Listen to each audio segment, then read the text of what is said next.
He's too blind to see it and too stupid to figure it out. Those words came through my phone speaker like a knife to the chest.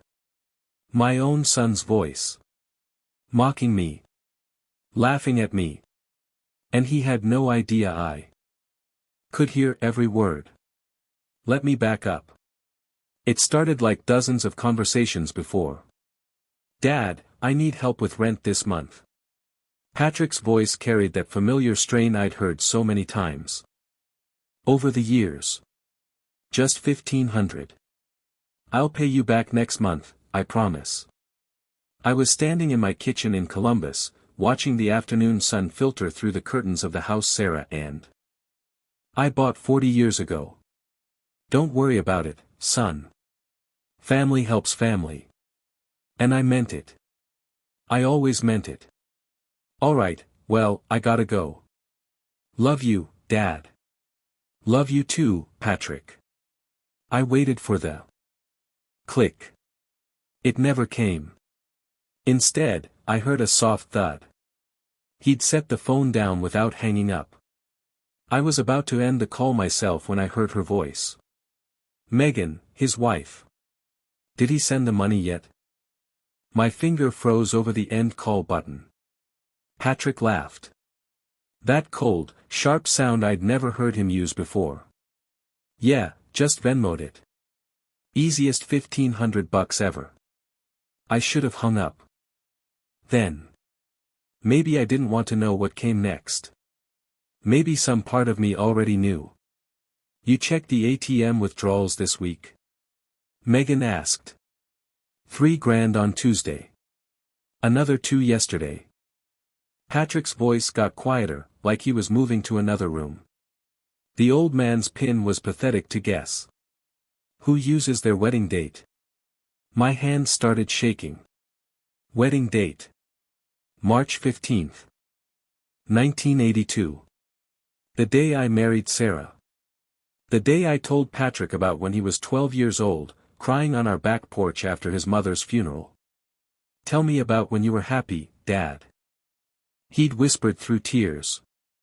I'd shared my most precious memory with my son.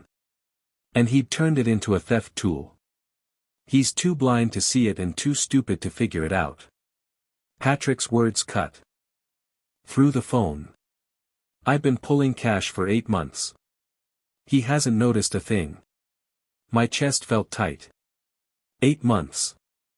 I slowly, carefully, hung up the phone. My hands trembled as I opened my banking app. The screen loaded. And there it was.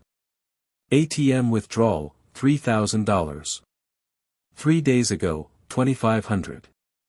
Last week, $4,000. I scrolled back. And back. And back. Withdrawal after withdrawal. All from ATMs across Columbus. All in amounts just under $5,000. My life savings. Disappearing $3,000 at a time. Stolen by my own son. Using the pin I'd created to honor his dead mother. I sat at my kitchen table until the sun went down. My phone glowed in the darkness, showing transaction after transaction. Each one felt like reading my son's confession written in dollars and dates. $37,000. 8 months of systematic theft. And I'd been too trusting, too blind, too stupid to notice. Patrick's words echoed in my head like a poison I couldn't spit out. I got up and walked to the living room. Sarah's picture smiled at me from the mantelpiece. Our wedding day. March 15th. 1982. She wore white lace and held yellow roses. I wore a rented tuxedo and the biggest smile of my life. That date meant everything to me. It was the last time I remembered feeling complete, whole, before cancer took her 15 years ago. And Patrick had used it like a crowbar to break into my bank account. A memory hit me hard. Patrick was 12. We'd just buried Sarah. He'd stolen a candy bar from the corner store on High Street. The owner called me. I marched Patrick back to that store, made him apologize, paid double what the candy cost. Sarah would have done the same thing. Taking what isn't yours is wrong, I told him on the walk home. No matter how much you want it. No matter what excuse you make. It's still stealing. He'd cried that day. Promised he'd learned his lesson. I believed him. I pulled up my bank account again, forcing myself to look at the numbers. February through September. $37,000. Money I'd spent 40 years saving. I'd worked as a civil engineer for the city of Columbus. Never made six figures. Never took fancy vacations. Drove the same Ford truck for 18 years. Ate leftovers. Fixed things myself instead of hiring help. All so I'd have enough. Enough to retire with dignity. Enough to help my son when he needed it. And he had needed it. Or so I thought. Ohio State tuition. $28,000 a year. 4 years. I'd liquidated half my retirement account to pay for Patrick's education. Sarah had died during his sophomore year. He'd wanted to drop out. Stay home with me. I wouldn't let him. Your mother wanted you to finish, I told him. I'll handle the money. I handled it by skipping meals. By keeping the thermostat at 60 in winter. By wearing the same 3 cardigans until the elbows wore through. Then came the wedding. $10,000 check as a gift. The down payment on their apartment. $8,000. The credit card. Debt from his failed food truck business. $12,000. Every time, Patrick promised he'd pay me back. Every time, I told him not to worry about it. Family helps family. I walked to the window. Across the street, the Hendersons were sitting on their porch. Married 52 years. Normal problems. Normal lives. I used to envy them. Now I just felt hollow. There was another memory. Darker. More painful. Sarah and I had planned a trip to Ireland. She'd always wanted to see Dublin, visit the cliffs of Moher. We'd saved for 3 years. Had the tickets bought. 2 weeks before we were supposed to leave, Patrick called from Ohio State. Dad, I messed up. I owe money for books and lab fees. $5,000. They're gonna kick me out of my engineering program. Sarah was already sick.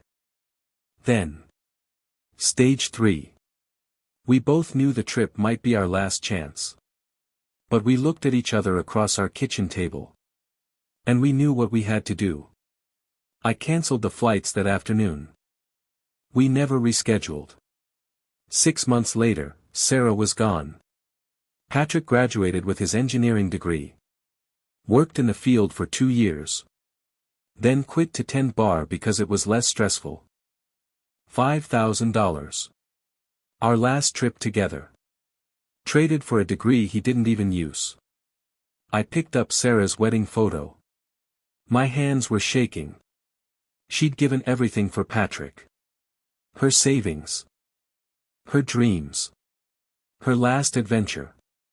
And I'd honored that sacrifice by continuing to give. And give. And give. Until there was almost nothing left. Except the bitter taste of knowing my son thought I was too stupid to notice him stealing from me. I set the photo down carefully. Precisely. The way Sarah used to set the table for Sunday dinners. Everything in its place. This ends now. I said to her picture. To the empty room. To myself. Patrick thought he was clever. Thought he'd gotten away with it. He was about to learn that underestimating your father was the biggest mistake of his life. The hardest part was pretending nothing had changed. I didn't change my PIN. Didn't call Patrick. Didn't let on that I knew a single thing. If I tipped my hand too early, he'd cover his tracks. Destroy evidence. Come up with excuses. 40 years as an engineer taught me something valuable. When you find a structural problem, you don't just slap a patch on it. You investigate.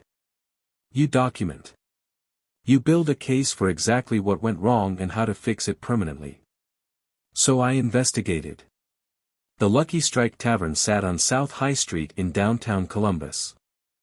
Dark wood. Neon beer signs.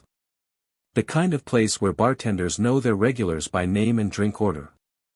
Patrick's best friend Brendan Murphy had worked there for 6 years. If anyone knew the details of Patrick's life, it'd be him. I walked in just after noon on a Thursday. The lunch crowd hadn't arrived yet. Brendan looked up from wiping down the bar, his face brightening with recognition. "Mr. White. Haven't seen you in forever. How you doing?" "Getting by, Brendan. Thought I'd stop in for a quick drink." I settled onto a stool at the far end, away from the two other customers watching a baseball game on the corner TV. "Bourbon, neat." He poured with the smooth efficiency of someone who'd done it 10,000 times. "Patrick mentioned you've been real generous. Helping them out lately. That's good of you. Family's important." I took a sip, let the burn settle. "Speaking of which, how's Patrick handling things these days? He seems less stressed about money than he used to be." Brendan's expression shifted. Just slightly. A hint of discomfort. "Yeah, he's been more relaxed. Says he figured out a system." "A system?" I kept my voice casual. "Sounds like Patrick. Always was clever." "Well, you know." Brendan wiped the bar with unnecessary focus. "People find ways to make things work." I leaned forward slightly. "Between you and me, I've been having trouble with my own banking lately. Keep forgetting my PIN. How do you young folks remember all these numbers?" He relaxed. "Oh man, that's the worst. I use my birthday. But Patrick always said that was too obvious. He told me he uses important dates. You know, like he figured out your PIN by trying family dates that meant something." My chest tightened. But I kept my face neutral. "Smart thinking. What kind of dates?" "He said he tried your birthday first, then his mom's, then." Brendan paused, realizing he might be sharing too much. "I probably shouldn't talk about this stuff." "Oh, don't worry about it." I raised my glass. "I'm just impressed he remembered. To good memories." "Yeah." Brendan smiled, relieved. "He said it was your wedding anniversary. Pretty sweet that you still use that after all these years." I finished my bourbon in one swallow. Placed a 20 on the bar. "Keep the change." "And Brendan? Maybe let's keep this between us. Patrick might be embarrassed I know about his financial stuff." "Of course, Mr. White. No problem." I sat in my truck outside the tavern for 5 minutes. Gripping the steering wheel. Breathing slowly. The wedding date. The story I'd shared with my 12-year-old son while he cried for his dead mother. He'd weaponized my grief. That afternoon, I found Detective Marcus Webb. Through an ad in the Columbus Dispatch. Discreet investigations for sensitive family matters. His office was above a pawn shop on Cleveland Avenue. 2nd floor. Worn carpet. Metal desk. But his eyes were sharp. Intelligent.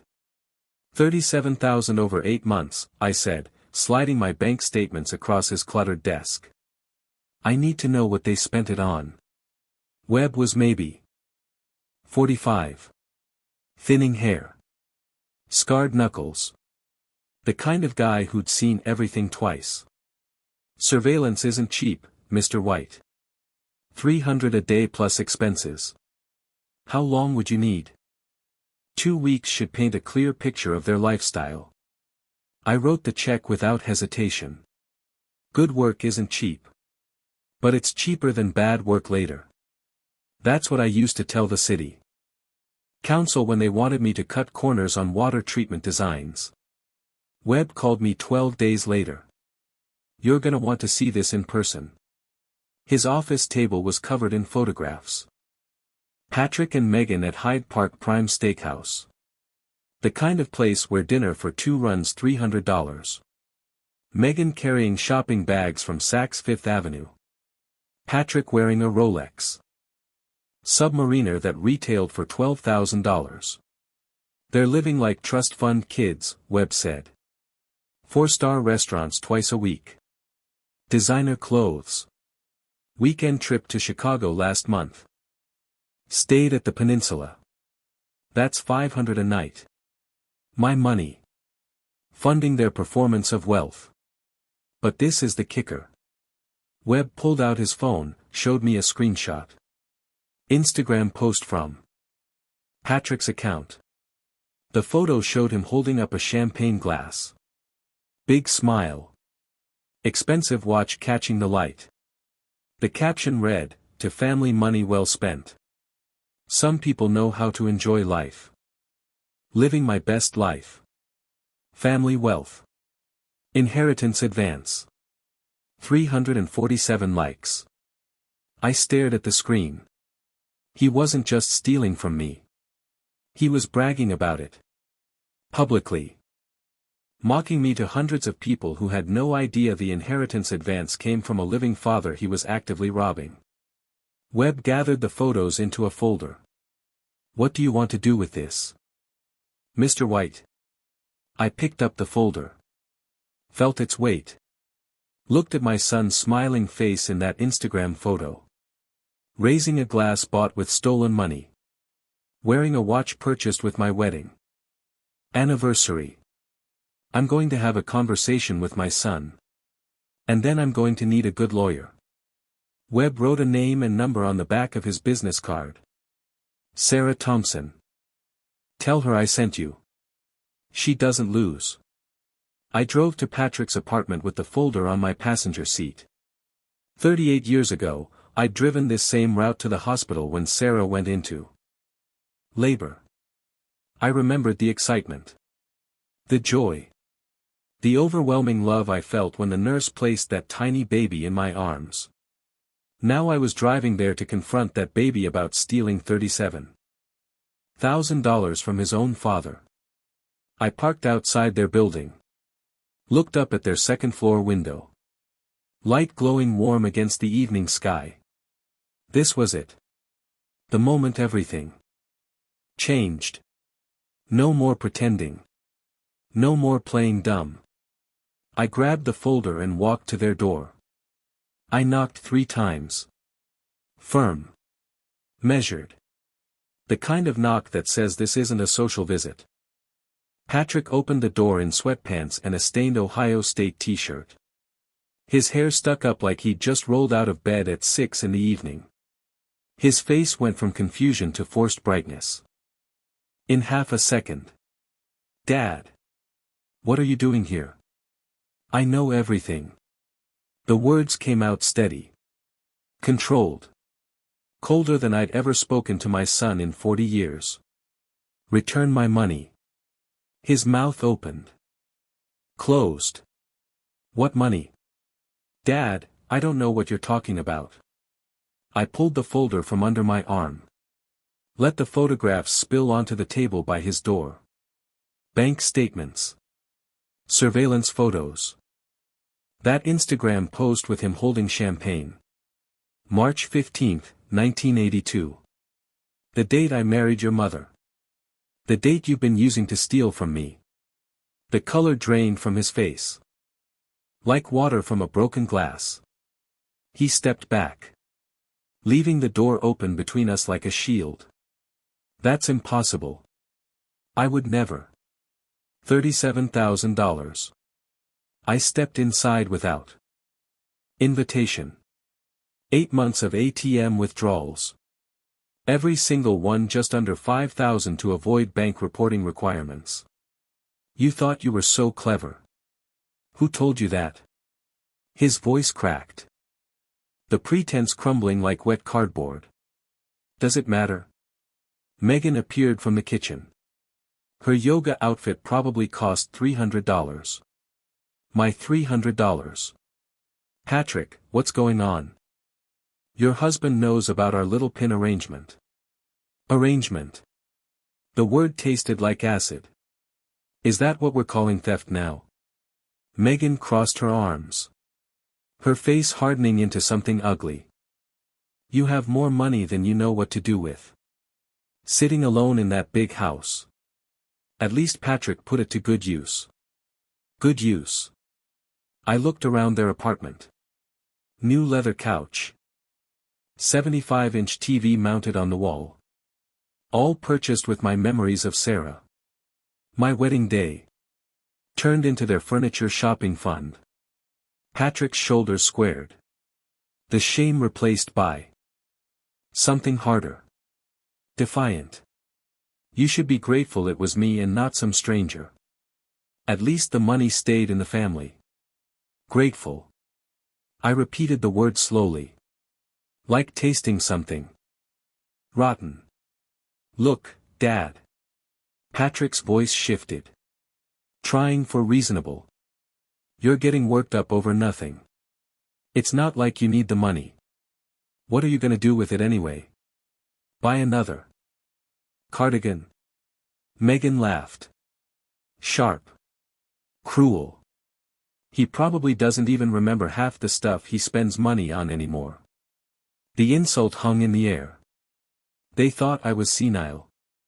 Too far gone to notice. Too stupid to care. I pulled out the Instagram screenshot. Held it up. To family money well spent. I read his own words back to him. Inheritance advance. Living my best life. Patrick had the decency to look uncomfortable for about 2 seconds. Then Megan stepped forward. Her voice dropping to something poisonous. You're going to die soon anyway, Mr. White. We're just getting our inheritance early. Would you rather the government take it? Or some nursing home? The cruelty of it took my breath away. My own daughter-in-law. Standing in an apartment I'd helped them afford. Telling me she was just waiting for me to die so she could have my money legitimately. I want every penny back. My voice stayed level. By next week. Patrick actually laughed. Or what? Or we handle this another way. Another way. He crossed his arms. Mimicking Megan's posture. What other way, Dad? You gonna call the police on your own son? Tell them your family borrowed some money? Good luck with that. Megan's smile was pure venom. No one's going to believe a confused old man over his loving son who's been taking care of him all these years. Taking care of me. I looked at Patrick. Really looked at him. Tried to find the boy who'd cried at his mother's funeral. The teenager who'd hugged me at his high school graduation. The young man who'd called me his hero in his wedding toast. That person was gone. Or maybe he'd never existed. Maybe I'd been too blind to see who Patrick really was all along. You have 1 week, I said quietly. Then you'll be hearing from my attorney. The silence stretched between us like a chasm opening in the earth. Your attorney. Patrick's voice pitched higher.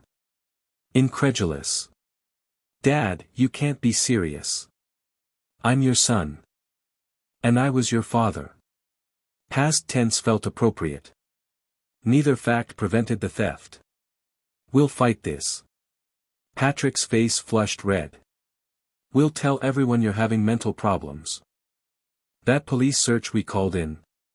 That's just the beginning. We'll prove you're incompetent. The threat was clear. Calculated. They'd already tried to destroy my reputation once. They'd do it again. Do what you need to do, I said.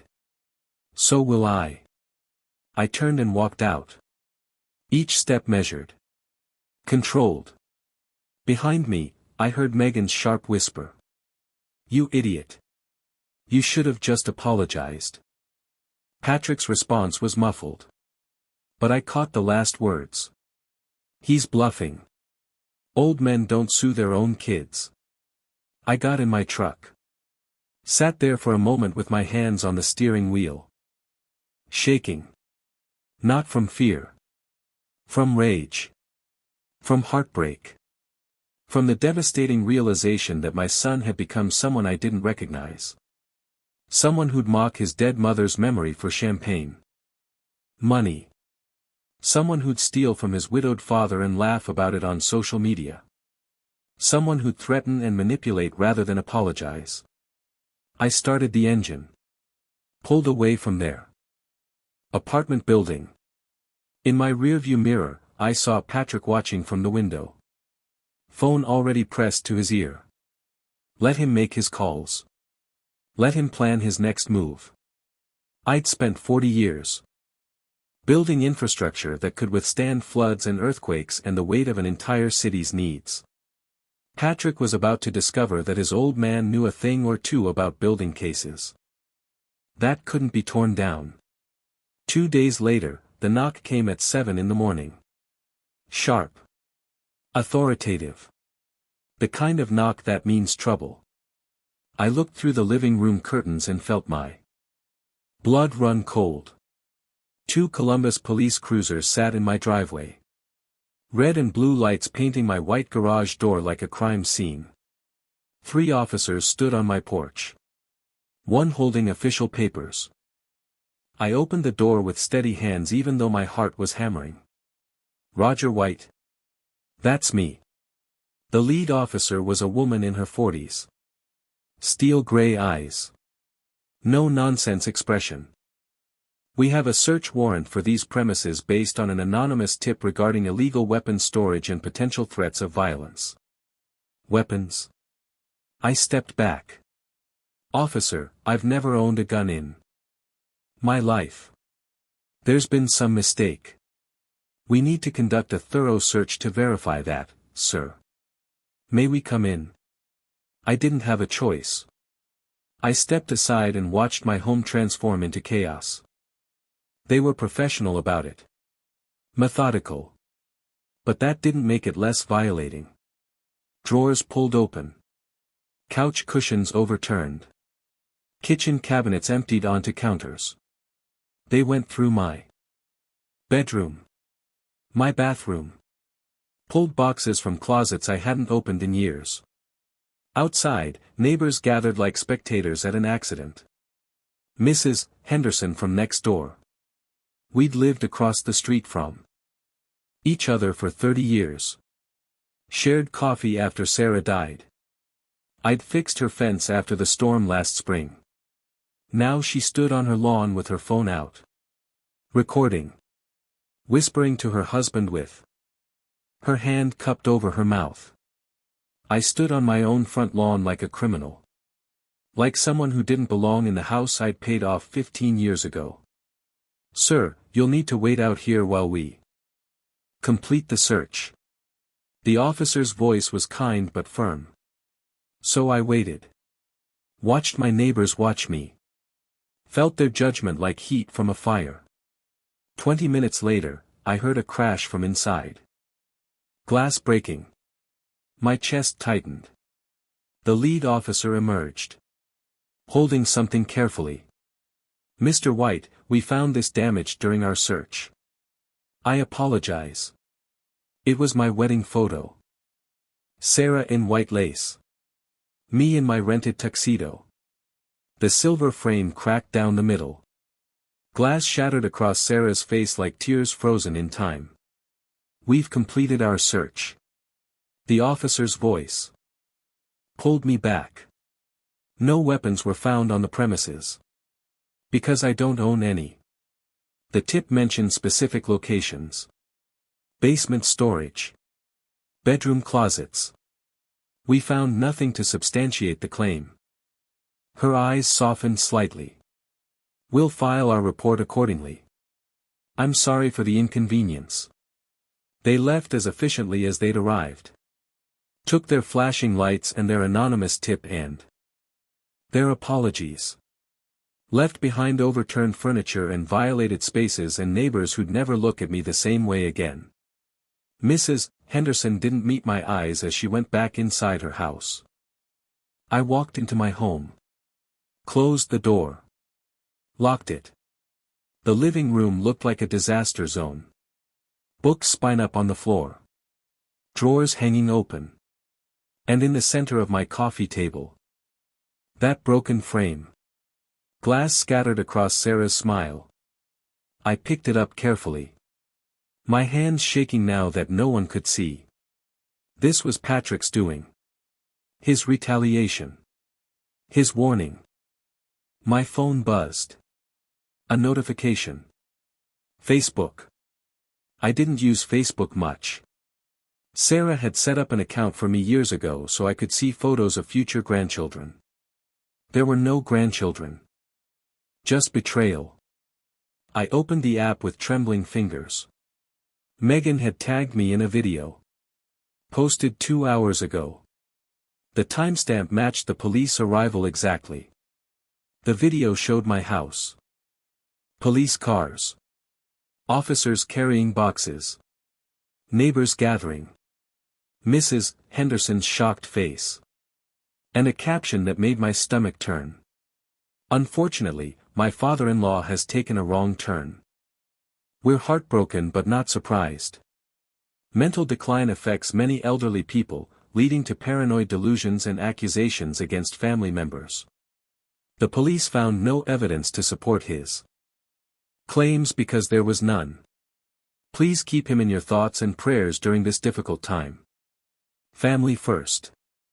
Mental health awareness. 47 likes. 16 shares. Comments flowing. Like poison underneath. So sad when they get like this. My grandmother did the same thing before we moved her to assisted living. You're such a saint for putting up with this, Megan. Has he been evaluated for dementia? I set the phone down. Picked up the broken frame. Looked at Sarah's face behind shattered glass. They'd humiliated me publicly. Destroyed my reputation.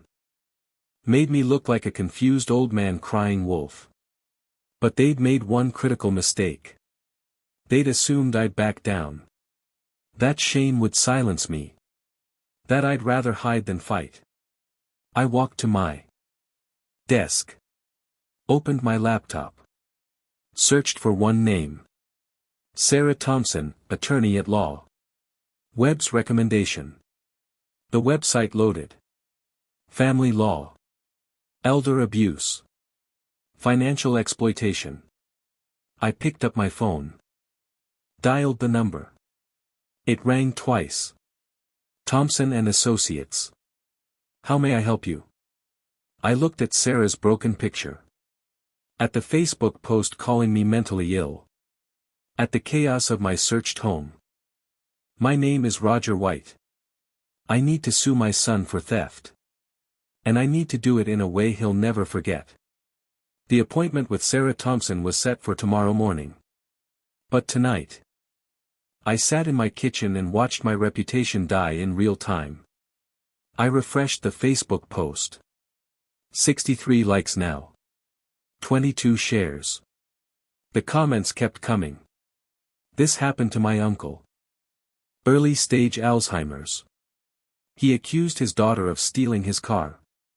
Turns out he'd forgotten he sold it 6 months earlier. Bless your heart, Megan. Caring for aging parents is so hard. My father went through this too. Paranoid delusions are a classic sign.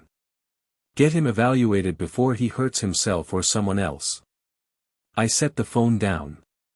Picked up the broken picture frame. Sarah's face looked up at me through cracked glass. What would you think of all this? I whispered to her. What would you tell me to do? The silence was my only answer. My phone rang. The bank. I answered with something like hope still flickering. Mr. White, this is Michael Harrison from Fraud Investigation. I wanted to update you on your case. What's the status? Well. He paused. It's complicated. These family matters usually are. We've spoken with your son, and he maintains the withdrawals were authorized. He says you gave him permission to access your account for emergencies.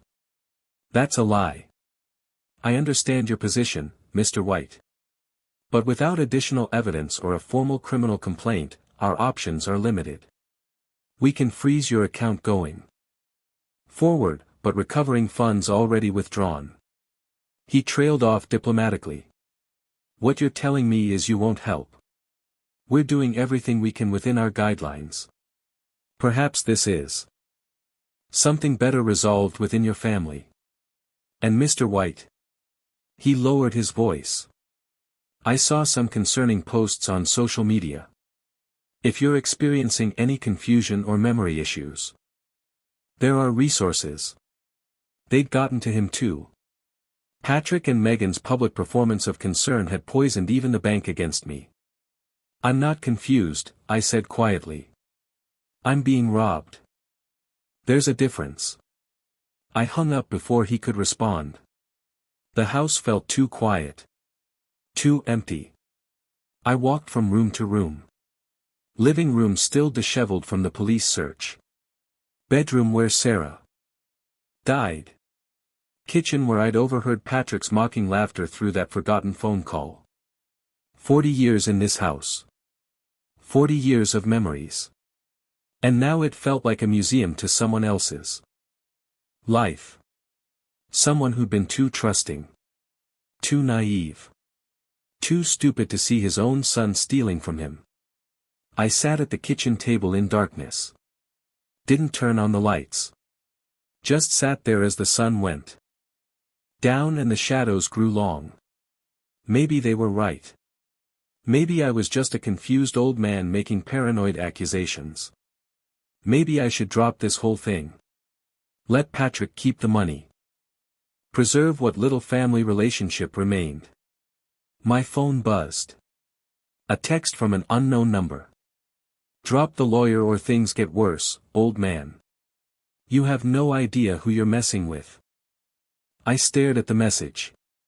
Read it again. Then again. And something inside me shifted. Hardened. Calcified into something unbreakable. No idea who I was messing with. I'd designed the water treatment system that kept 800,000 people in Columbus from getting cholera. I'd reinforced bridge structures that held millions of pounds of traffic every day. I'd buried my wife and raised my son alone and survived 15 years of widowhood without breaking. Patrick thought he was scary because he could file false police reports and post lies on Facebook. He had no idea who he was messing with.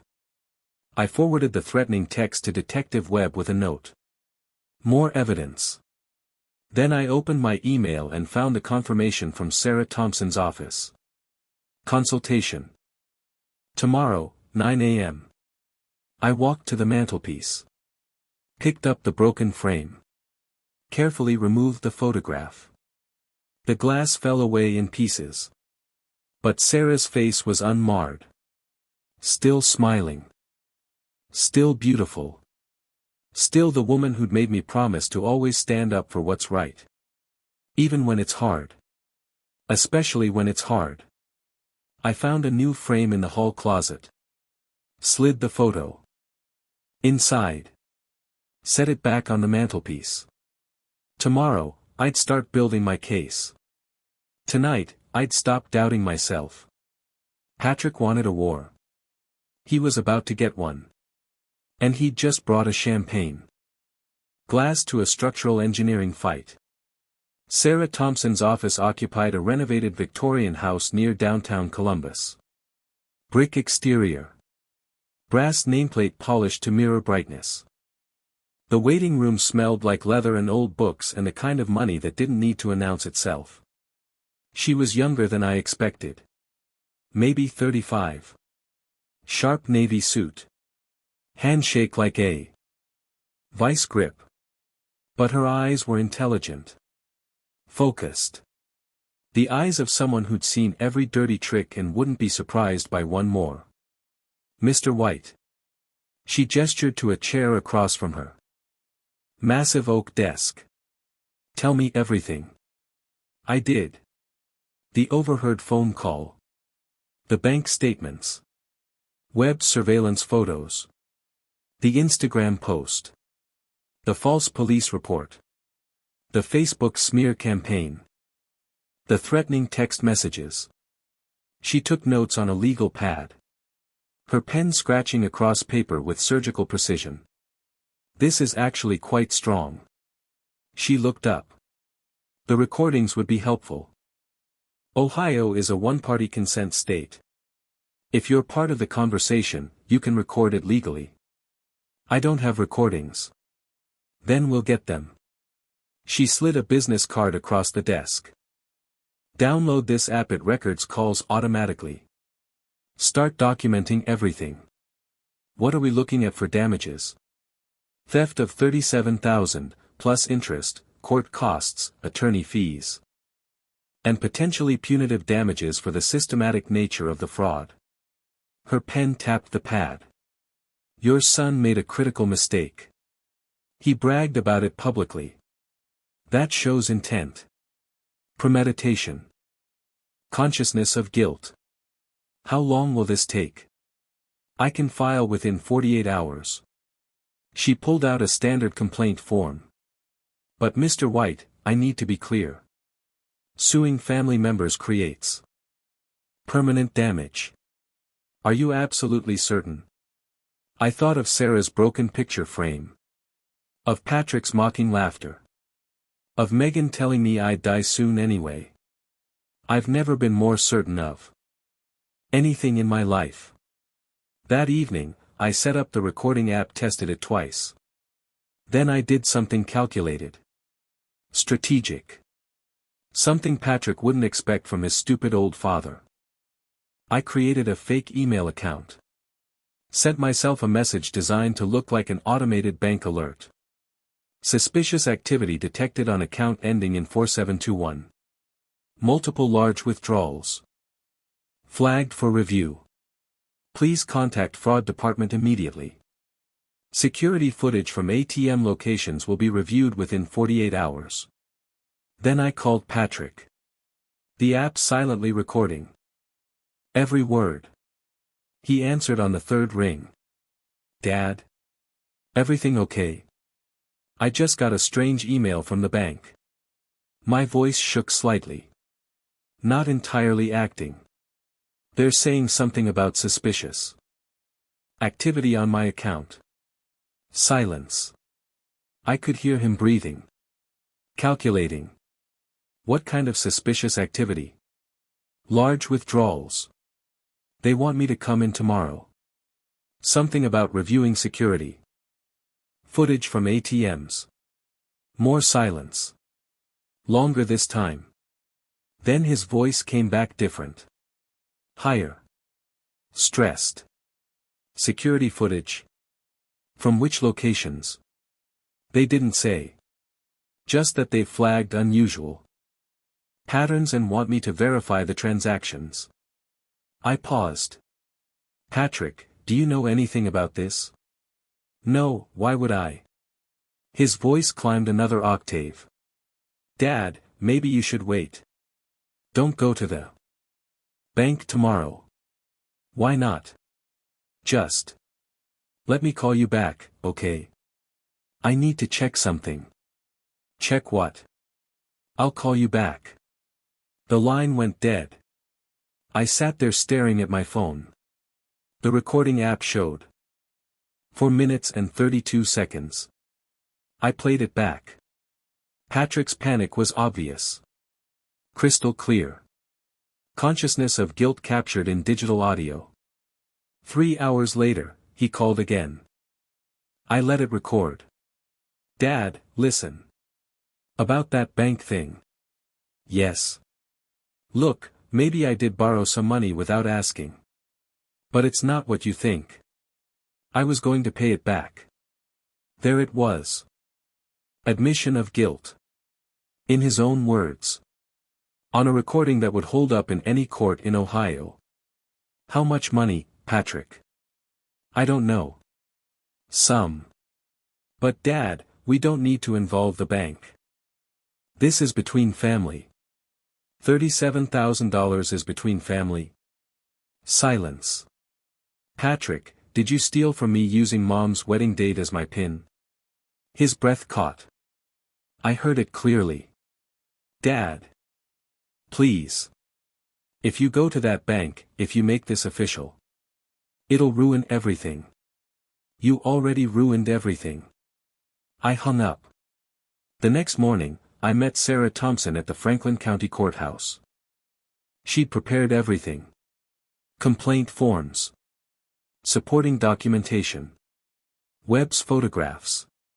Bank statements. And my recordings. The clerk stamped each page with methodical precision. Case number CV2024-1847. Roger White vs. Patrick White and Megan Carter White. Civil theft and fraud. The official seal marked my transformation from victim to plaintiff. How do you want to serve them? Thompson asked. I looked at the summons. The legal papers that would shatter what remained of my relationship with my son. Part of me still hurt. Still remembered the little boy who'd held my hand at Sarah's funeral. But that little boy had grown into a man who'd mock his dead mother's memory for champagne money. I'll deliver it myself. I said. Thompson raised an eyebrow. That's unusual. Most people use a process server to avoid confrontation. I've been avoiding confrontation for 8 months. I tucked the papers into my folder. Time to confront. I drove to Patrick's apartment at noon. Knew he'd be home. Bartenders worked nights. Slept late. Lived on a schedule that never quite synced with the rest of the world. I knocked. He opened the door in boxer shorts and a ratty t-shirt. Hair standing up. Eyes bleary. Dad. What are you doing here? I handed him the papers. You've been served. See you in court. His eyes scanned the first page. Widened. Went pale. Dad, you can't be serious. $37,000 serious. I turned to leave. We'll fight this. His voice shook. We'll tell everyone. You're incompetent. We'll get doctors to say you're not in your right mind. Do what you need to do, Patrick. So will I. I walked back to my truck. Didn't look back. Behind me, I heard him yelling. Then Megan's voice joining in. Then a door slamming hard enough to rattle windows. I sat in my truck. Hands on the wheel. The courthouse papers felt like they weighed 1,000 pounds. But for the first time in 8 months, I could breathe. The Franklin County Courthouse smelled like floor polish and fear. I'd walked past this building 1,000 times in 40 years. Never imagined I'd walk through those doors to sue my own son. Courtroom 3B was smaller than I'd expected from television shows. More like a conference room with wood paneling and an elevated judge's bench. Patrick and Megan sat at the defendant's table with their court-appointed attorney. A young man who looked fresh out of law school and already drowning. Patrick wouldn't look at me. Megan did. Her eyes full of hate. All rise. Judge Patricia Reeves entered. A black woman in her 50s with silver streaks in her hair and eyes that had clearly seen every scheme humanity could devise. This is a civil case of alleged theft and fraud. Mr. White, your attorney may present evidence. Sarah Thompson stood. Her voice clear and professional. Your Honor, will demonstrate. Systematic theft totaling $37,000 accomplished through unauthorized use of the plaintiff's personal identification number over an 8-month period. She started with the bank. Statements. Each withdrawal highlighted in yellow. March 3, $3,000. March 10, 2500. March 17, 4000. The list continued. A drumbeat of betrayal. Measured in dollars and dates. I watched Patrick's face grow paler with each number. Then came Webb's photographs. Projected onto a screen for everyone to see. Patrick and Megan at Hyde Park Prime Steakhouse. Drinks that cost $30 each. Megan carrying Saks Fifth Avenue shopping bags. Patrick wearing that Rolex Submariner. These photographs were taken during the period of alleged theft. Thompson's laser pointer circled the watch. Note the defendant's lifestyle appears inconsistent with his reported income of approximately $22,000 annually as a part-time bartender. Patrick's attorney objected weakly. Relevance, Your Honor. Judge Reeves didn't even look up from the photos. Overruled. Lifestyle evidence is entirely relevant to a fraud case. Continue. Miss Thompson. But the moment I'd been waiting for came next. Thompson connected her phone to the courtroom speakers. This is a recorded conversation between the plaintiff and defendant from October 7th. My voice filled the courtroom. I just got a strange email from the bank. They're saying something about suspicious activity on my account. Then Patrick. Security footage. From which locations? The panic in his voice was unmistakable. Obvious even to strangers. Dad, maybe you should wait. Don't go to the bank tomorrow. Then the second recording. The admission. Look. Maybe I did borrow some money without asking. Judge Reeves leaned forward. Did I just hear the defendant admit to taking money without permission? Patrick's attorney objected again. But his heart wasn't in it. The damage was catastrophic. And the final piece. Thompson pulled up Patrick's Instagram on the big screen. The champagne photo filled the courtroom. To family money well spent. Some people know how to enjoy life. Living my best life. Family wealth. Inheritance advance. Hashtag inheritance advance. Thompson let that sink in. While his father was still alive. Still very much in need of his own money. The defendant was publicly bragging about spending his inheritance advance. She sat down. The evidence spoke for itself. Patrick's attorney called Patrick to the stand. It was a disaster from the first question. Mr. White, did you have permission to access your father's bank account? Patrick's voice shook. It was understood between us. Family doesn't need formal permission for everything. He's helped me before. This was no different. Thompson stood for cross-examination. She held up the Instagram post. Does this look like someone who believed he had permission? Or does this look like someone bragging about getting away with something? It was just a joke. A $37,000 joke. Patrick's face flushed red. Look, my dad is getting older. He forgets things. He probably gave me permission and doesn't remember. Thompson pulled out the recording. Played it again. Maybe I did borrow some money without asking. Does that sound like someone with permission? Patrick stammered. I meant. That's not what I. No further questions. Then Megan took the stand. She tried tears. Dabbing her eyes with tissue. We only took money for necessities. Rent. Groceries. Medical bills. Thompson pulled up a photograph. Hyde Park Prime Steakhouse. $187 for dinner. Is filet mignon a necessity? We have to eat. Another photo. Saks Fifth Avenue receipt. $2,200. Are luxury handbags a necessity? Megan's tears dried up fast. Replaced by anger. He's a lonely old man who has more money than he needs. We were helping him. Giving him purpose. Purpose. Thompson's voice went cold. By stealing his memories. The PIN code was his wedding date. The day he married Patrick's deceased mother. You turned his grief into your ATM access code. That's not. Megan faltered. Patrick said his dad wouldn't mind. Thompson turned to Patrick. Did you tell your wife your father gave permission? Patrick's mouth opened.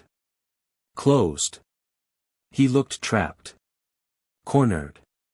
And then he broke. It was her idea. His voice cracked. He pointed at Megan. She kept saying we deserved it. That he owed us for all the stress of dealing with him. I didn't want to, but she pushed and pushed. The courtroom went silent. Megan's face went white. Then red. You son of a. Order.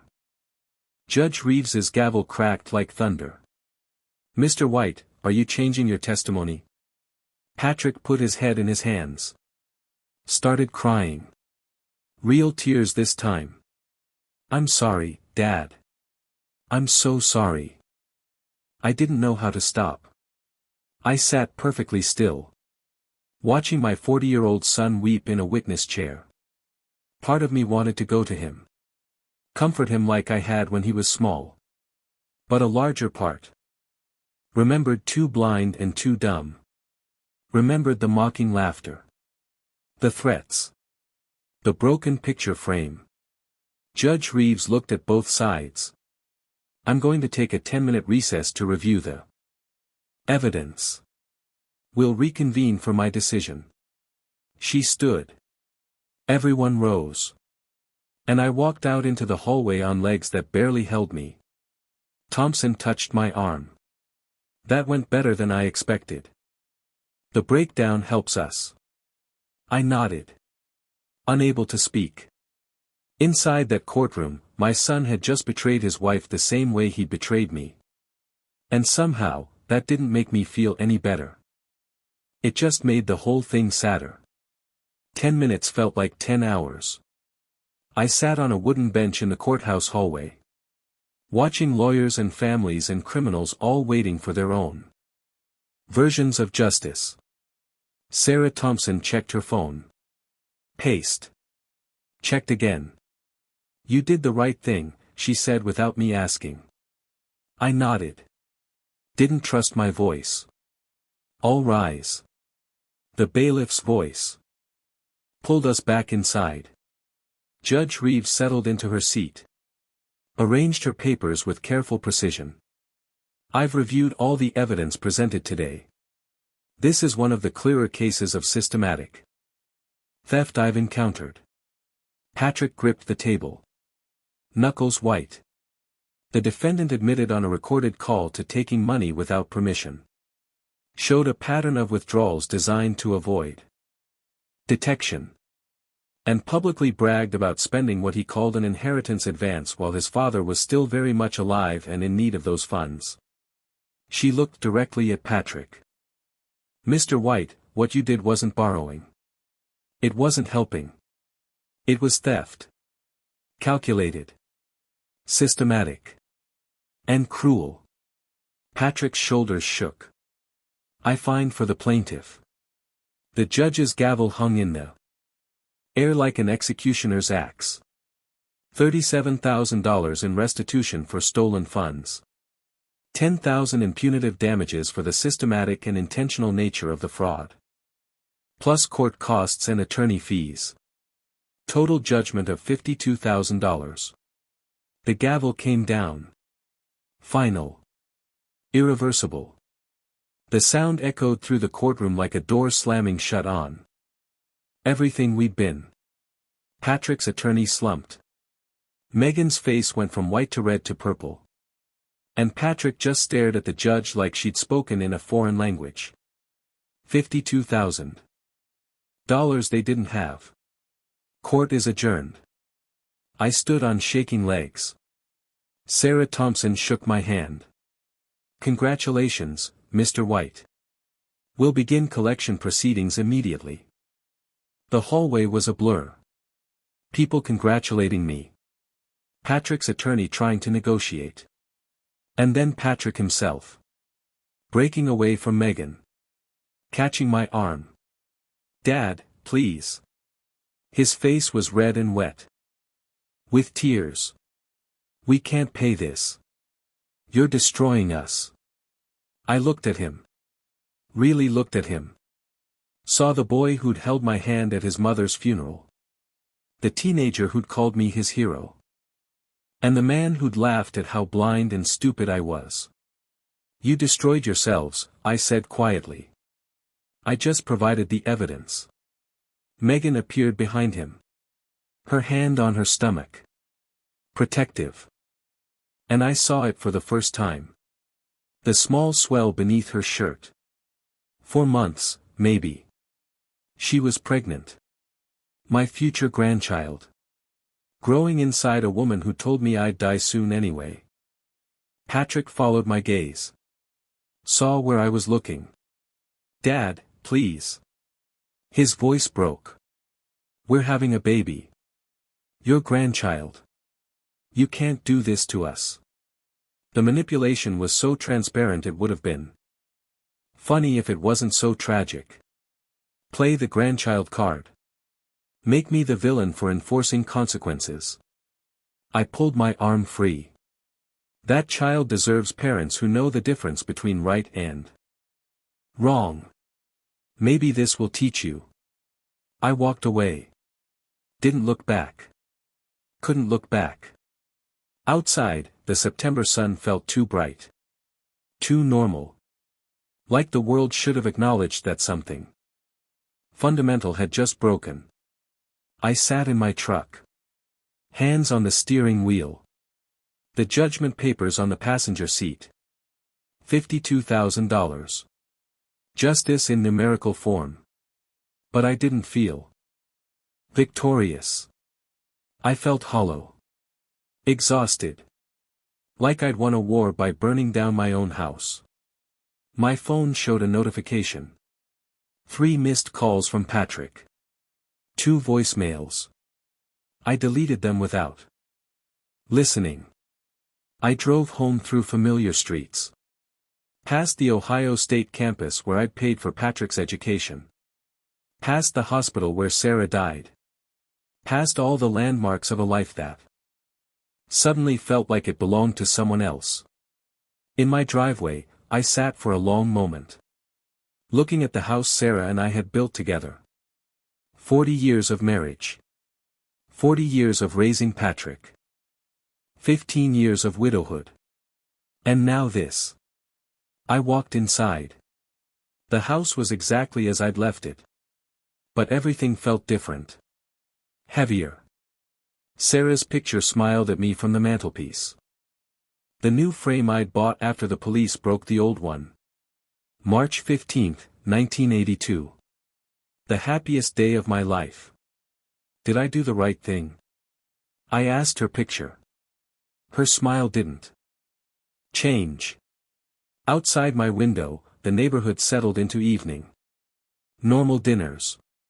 Normal families. Normal problems that didn't require courtrooms and judgments and the permanent destruction of parent-child relationships. Inside my house, the silence felt like victory. And defeat. And justice. And loss. All at the same time. 3 months passed like water through a broken dam. Slow. Steady. Irreversible. The enforcement notice arrived within a week of the judgment. Wage garnishment. Asset seizure. Bank account freezes. The legal machinery that turns court victories into actual money. I watched their unraveling from a distance. The BMW appeared on Craigslist with a desperate price. $8,000 below Blue Book value. Sold within 2 days. The Rolex went to a pawn shop on Main Street for a fraction of what Patrick paid. Detective Webb called with updates I didn't ask for. They're liquidating everything. Estate sale last weekend. Furniture, electronics, jewelry. He paused. They lost the apartment. Megan moved back with her mother in Dayton. Patrick's working construction now. Wage garnishment takes 25% right off the top. How much have they paid? $23,000 so far. $23,000. Returned to me in money orders and garnished paychecks. Each payment a small vindication. Each one feeling emptier than the last. The remaining $29,000 would take years. Maybe a decade. Maybe longer. I deposited the latest payment. $800. Courthouse mandated payment. The bank teller processed it. Without comment. But I saw her glance at the memo line. December brought early snow to Columbus. I spent the evening organizing my files. Updating my ledger. $52,000 awarded. $23,000 collected. $29,000 outstanding. The mathematics of justice. The doorbell rang at 6:30. I wasn't expecting anyone. A USPS postal worker stood on my porch. Certified letter, Mr. White. Need your signature. I signed. Took the envelope. It was hand-addressed. Patrick's handwriting. Messy. Slanted. The same way he'd written thank you cards as a kid. Inside was a card. The kind they sell at Hallmark. Blank. Nothing printed. Just empty space for personal messages. I opened it with shaking hands. A photograph fell out. Glossy. 4x6. An ultrasound image. Black and white. The grainy profile of a baby. Tiny hands. Button nose. And written in Patrick's handwriting across the bottom, Sarah Elizabeth White. Due March 15th. March 15th. My wedding date. Sarah's day. Beneath the photo was a letter. Handwritten on lined paper. The kind Patrick used in high school. Dad. It started. No dear. No formality. Just the word that defined our broken relationship. It's a girl. We're naming her Sarah. Megan fought me on it. Said you didn't deserve the honor. But I told her this isn't about what you deserve. It's about what Mom deserves. And what I need to do. I'm sorry. For everything. For stealing. For mocking you. For the police report and the Facebook posts and every cruel word. You were right. I destroyed myself. You just held up the mirror. I don't expect forgiveness. I don't deserve it. But I wanted you to know that your granddaughter will grow up hearing stories about her grandmother. Sarah. About the woman who taught her father about honesty and integrity. Lessons I forgot but am trying to remember. The construction job is hard. The wage garnishment is harder. But maybe that's what I needed. To understand the value of money earned instead of money stolen. I hope someday you'll meet Sarah Elizabeth. I hope someday I can look you in the eye again. Your son. Patrick. I sat at my kitchen table.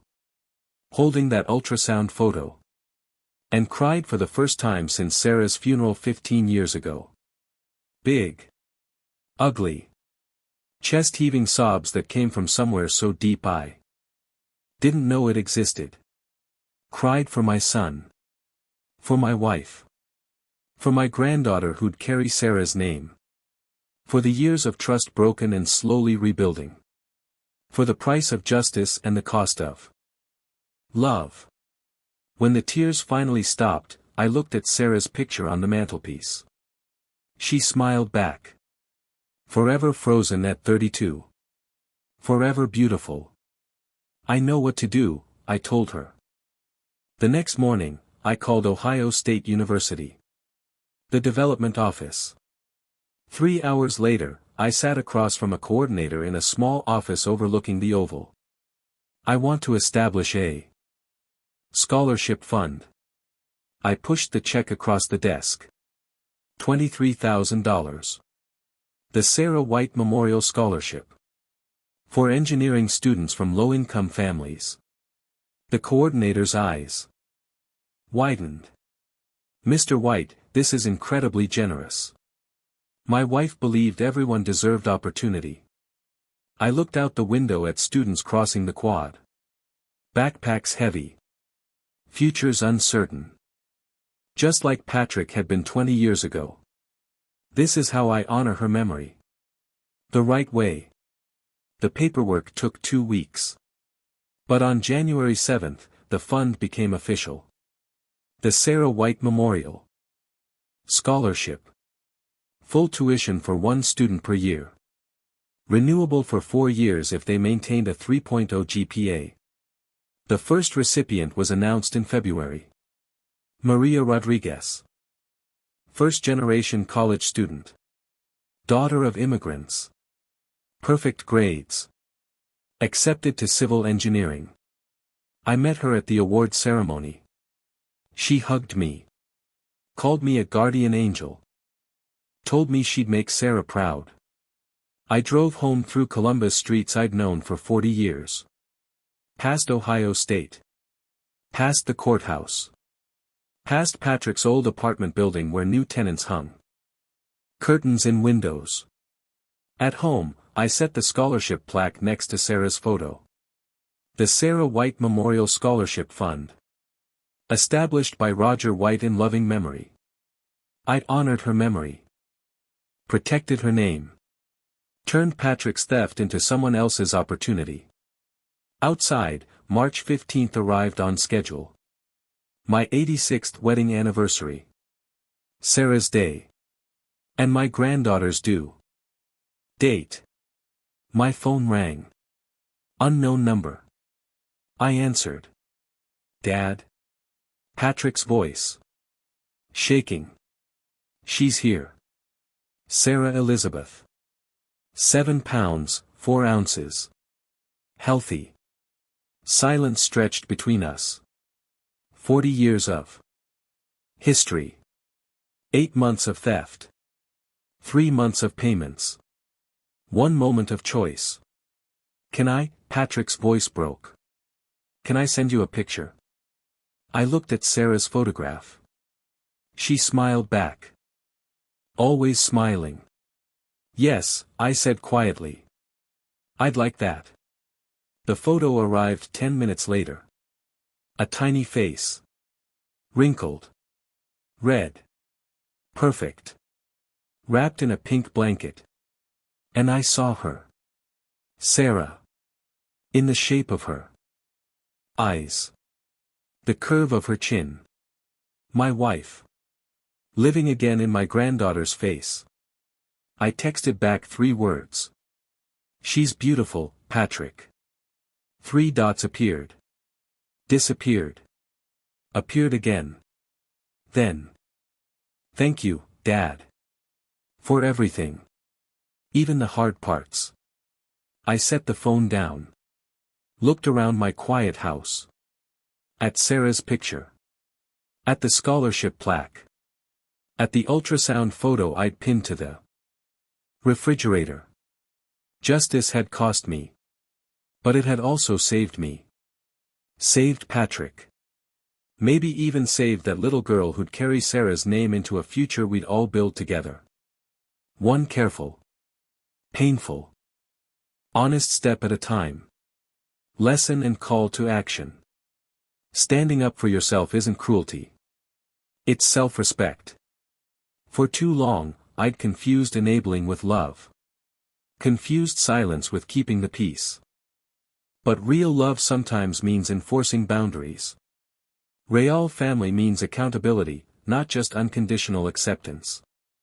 $52,000 taught Patrick what 40 years of gentle parenting couldn't. That actions have consequences. That trust, once broken, must be rebuilt through effort, not excuses. That the people who love you most deserve your honesty, not your worst behavior. And that scholarship fund? That taught me something too. Justice doesn't have to be just punishment. It can be transformation.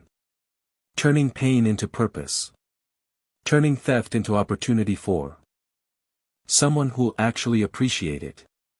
If you're facing betrayal from someone you love, remember this. Protecting yourself isn't betrayal. It's survival. And sometimes the kindest thing you can do is let someone face the consequences of their choices. Because that's how people grow. That's how families heal. Not through silence. Through truth. If this story resonated with you, hit that subscribe button. Share your own story in the comments below. Have you ever had to choose between family loyalty and self-respect? I'd love to hear how you handled it. And if you want to hear more stories about justice, revenge, and redemption, click that notification bell. Because every Tuesday and Friday, we're bringing you real stories from real people who refuse to be victims. Thanks for listening. And remember, you're never too old to stand up for yourself.